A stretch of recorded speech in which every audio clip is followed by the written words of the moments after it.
বিসমিল্লাহির রহমানির রহিম। আসসালামু আলাইকুম, শুভ সকাল। আজকের ভিডিওটাও সকাল থেকে শুরু করছি। আর এই যে দেখুন, সকাল সকাল চলে এসেছি অতিথি পাখি নিয়ে। তো আজকে এই পাখিটি আনা হয়েছে। তো শীতের মধ্যে এই পাখি তো বাংলাদেশে চলে আসে, আর এই পাখিটি খেতে খুবই মজা, খুবই সুস্বাদু। তো এখন এই পাখিটি জব করা হবে। তো দেখুন, পাখিটাকে একটু দেখছিলাম আমরা, খুবই সুন্দর। পাখ দুটি বাঁধা ছিল, এই পাখ খুলে দিলে তো উড়ে চলে যাবে, তার জন্য পাখটা বেঁধে রাখা হয়েছে।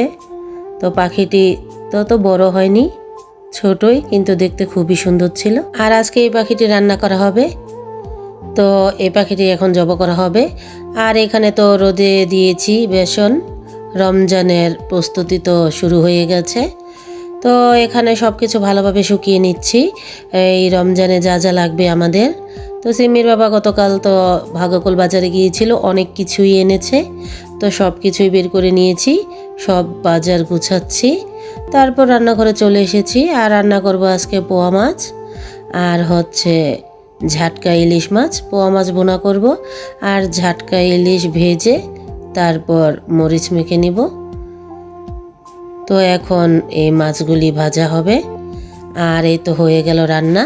এখানে তো টমেটো টক আর হচ্ছে পোয়া মাছ বোনা আর ইলিশ মাছের ভর্তা বানানো হয়েছিল। আর এখনো ভাত বসাইনি, কারণ রমজানের প্রস্তুতি চলতেছে, অনেক কাজ ভিডিও করতেছিলাম, আবার অনেক কাজ ভিডিওতে দেখানো হয়নি। আর পাখিটা তো ভালোভাবে কেটে ধুয়ে নিয়েছি, তারপর ভাত বসিয়ে দিয়েছিলাম। আর আজকে তো ভাত একটু দেরিতে রান্না করতেছি, কারণ ভোর রাত্রে উঠতে হবে। তো একবারে ভাত রান্না করে ফেলেছি। আর এই তো পাখিটা ভালোভাবে ধুয়ে নিয়েছি। তো পাখির গোস্তগুলি দেখতে খুবই সুন্দর ছিল, লাল লাল, খুবই সুন্দর, আর খেতেও খুবই মজা ছিল।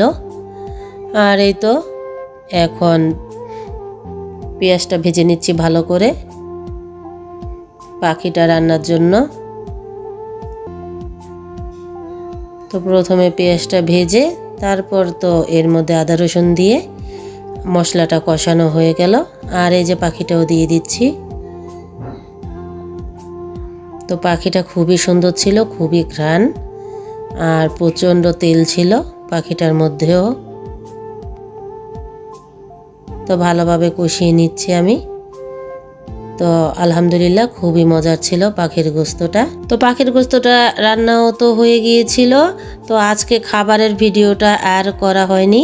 তো এই যে দেখুন, হয়ে গেছে আমার পাখির গোস্ত রান্নাটা। তো রমজানের প্রস্তুতি যা কিছু রোদ্রে দিয়েছিলাম সব কিছুই শুকিয়ে নিয়েছিলাম। আর এই তো বুটগুলো সিদ্ধ করে রেখেছিলাম। এইবার এই বুটগুলো তো তুলে রাখবো ফ্রিজে, যখন যতটুকু দরকার বের করে নেব। তো আজকে থেকে তো আমরা তারাবি নামাজ পড়বো। আমাদের রমজান এসে পড়েছে।